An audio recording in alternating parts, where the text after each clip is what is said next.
right? In this matter, the court does find that the manslaughter charge was a large benefit of your bargain for testifying, which was a huge bargain in a plea deal.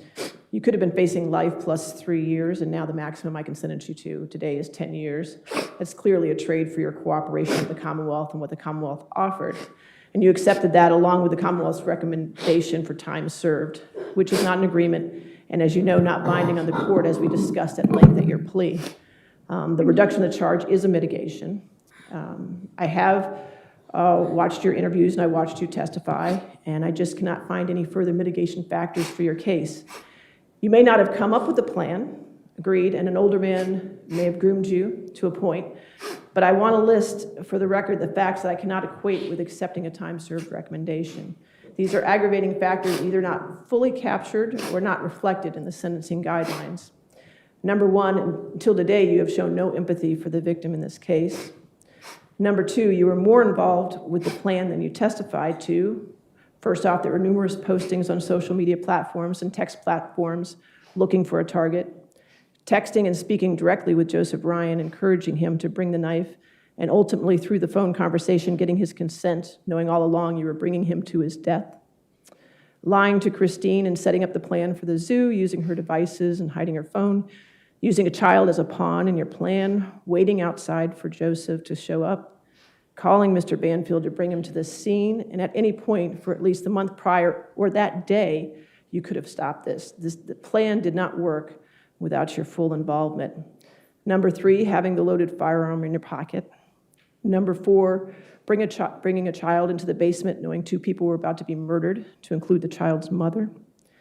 Number five, hearing Christine ask you to call 911, which you did and then immediately hung up. Number six, seeing Joseph Bryan, who was shot in the head at that time, still moving and walking up to him as he lay moaning on the floor and shooting him point blank in the heart. Number seven, watching as Mr. Banfield stabbed Christine over and over again. Number eight, waiting 15 minutes before recalling 911. Number nine, telling a fabricated story for over a year and a half, a story that depicted Joseph Ryan wrongly as a rapist and a murderer, an innocent man. And number 10, telling the child it was okay to call you mommy hours after the murder. Your actions were deliberate, self-serving, and demonstrated a profound disregard for human life. So let's get it straight. You do not deserve anything other than incarceration and a life of reflection on what you have done to the victim and this family. May it weigh heavily on your soul. So today I'm sentencing you on a manslaughter charge because that's what's before me. And the facts of this case demonstrate an intentional and calculated level of violence that is the most serious manslaughter scenario that this court has ever seen.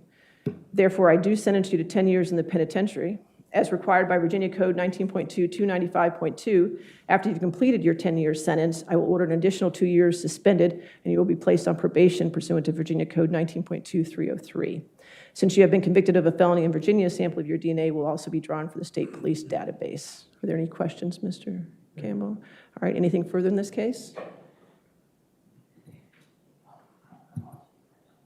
No, ma'am. Okay. All right, you're remanded to the custody of the sheriff.